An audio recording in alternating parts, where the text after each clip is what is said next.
Assalamualaikum warahmatullahi wabarakatuh. Saya Muhammad Rizky Utama dengan NPM G1C014019 akan mempresentasikan tugas dari konstruksi sistem pipa dengan dosen pengampu Bapak Ahmad Fauzan Suryono STMT dengan judul pemilihan rute sistem perpipaan pada pabrik. Sistem perpipaan. Sistem perpipaan adalah suatu sistem yang digunakan untuk melakukan transportasi fluida antar peralatan atau equipment dalam suatu pabrik atau plant, atau dari suatu tempat ke tempat yang lain sehingga proses produksi berlangsung. Sistem perpipaan atau piping system dilengkapi dengan komponen-komponen seperti katup, flange, belokan, percabangan, nozzle, reducer, tumpuan, dan lain-lain. Dalam dunia industri, biasanya dikenal beberapa istilah mengenai sistem perpipaan seperti piping dan pipeline. Piping adalah sistem perpipaan di suatu plant sebagai fasilitas untuk mengantarkan fluida, cair atau gas antara satu peralatan ke peralatan lainnya untuk melewati proses-proses tertentu. Piping ini tidak akan keluar dari satu wilayah plant. Sedangkan pipeline adalah sistem perpipaan untuk mengantarkan atau mengalirkan fluida antara satu plant ke plant lainnya, yang biasanya melewati beberapa daerah. Ukuran panjang pipa biasanya memiliki panjang lebih dari 1 km tergantung jarak antar plant.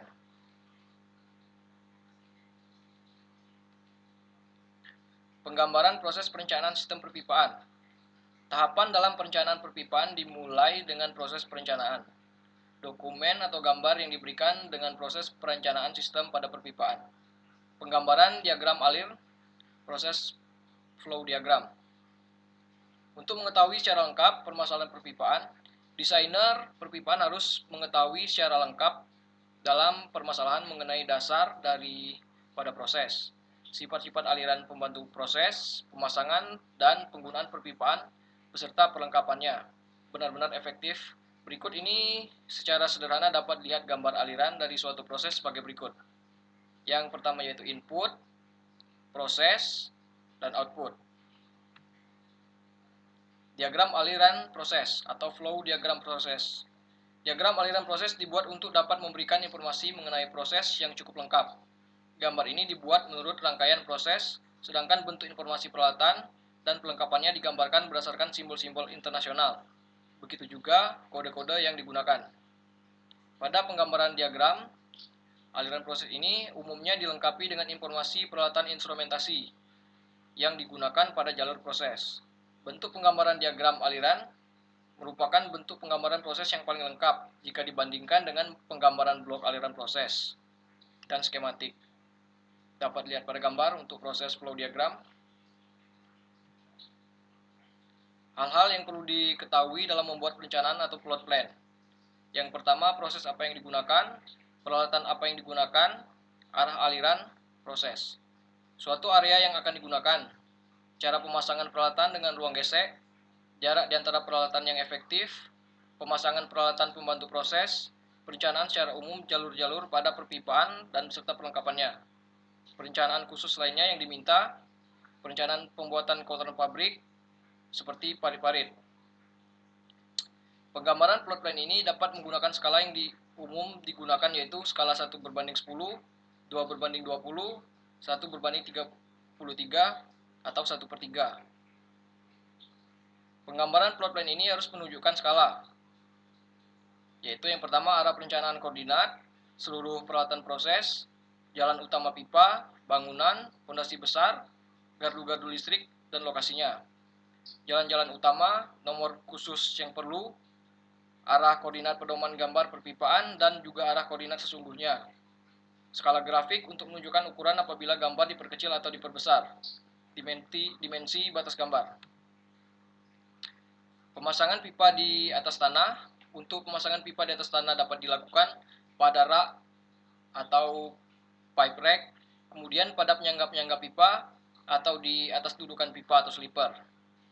Pemasangan pipa di atas tanah juga terdapat pada pipa peralatan atau equipment, yaitu yang meliputi pipa kolom dan vessel, pipa exchanger, pipa pompa dan turbin, pipa kompresor dan utilitas. Yang pertama yaitu pipa kolom dan vessel. Pemasangan pipa kolom dan vessel ditempatkan secara radial di sekitar kolom pada jalur pipa.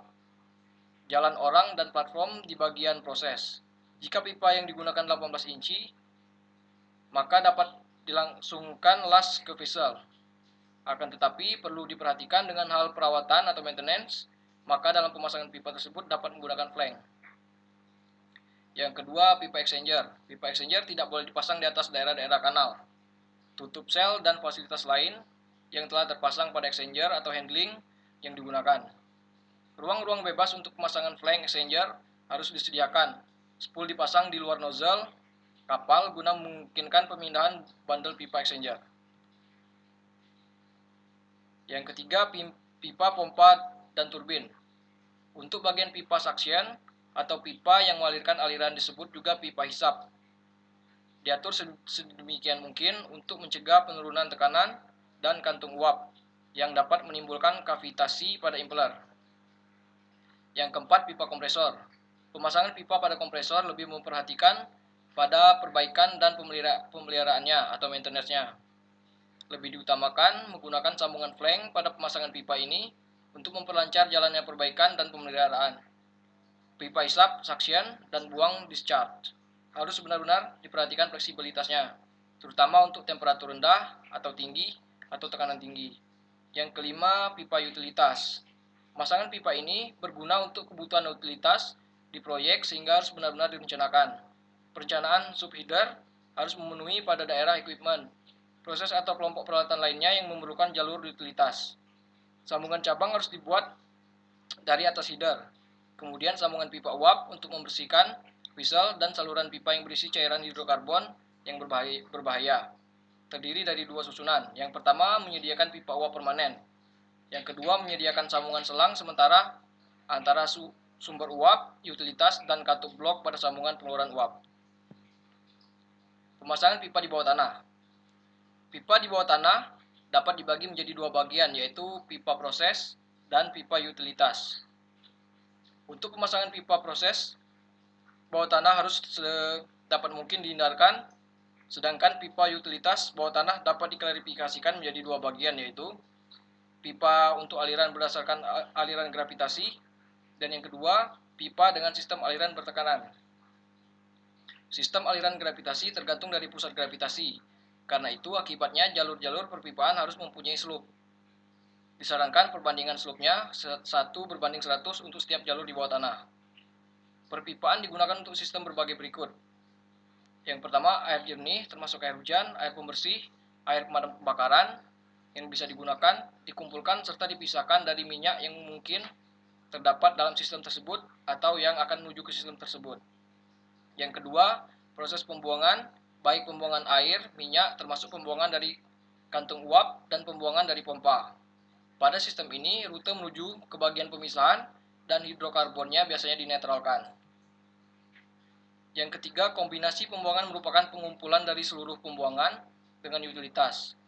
Sistem perpipaan harus dialirkan menuju ke tempat pemisahan yang besar untuk membawa dan mengkombinasikan aliran dalam pemisahan hidrokarbon dari air.